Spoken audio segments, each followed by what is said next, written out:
Now let's proceed with the area method no calculation for the mortar layering and filling.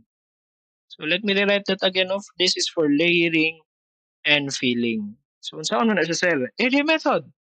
Area method is dali lang. Just get the area.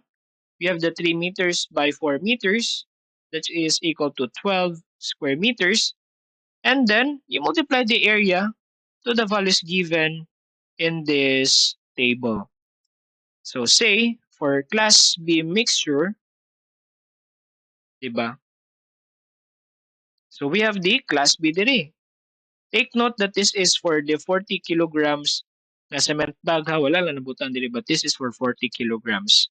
So for class B mixture, let's write there the cement and the sand.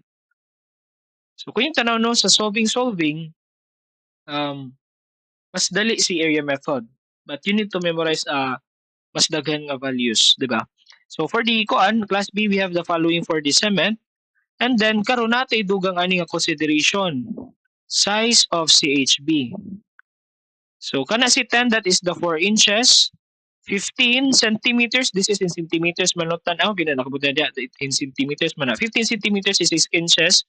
20 centimeters is 8 inches. Okay. So unsa man atong gamiton dire? So let's continue to use no sa 4 inches lang nga CHB ato ang gamiton for this example. Sa ato pa kani kana.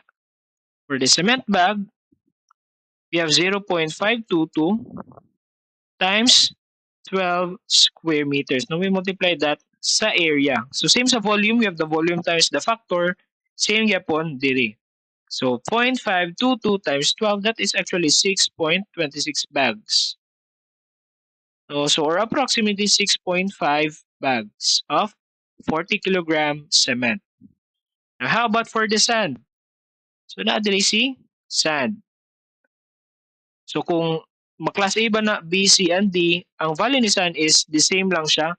Depende na lang din na siya sa size of the CHB. So si sand, we have the factor 0.0435 as 12 square meters. We need a 0.522 cubic meters of sand. Mura na siya. This is for layering and filling. Dali na kayo no. Wala ka nag-solve og volume for layering, solve for volume for filling, and then i-total mo overall, and then you have those factors.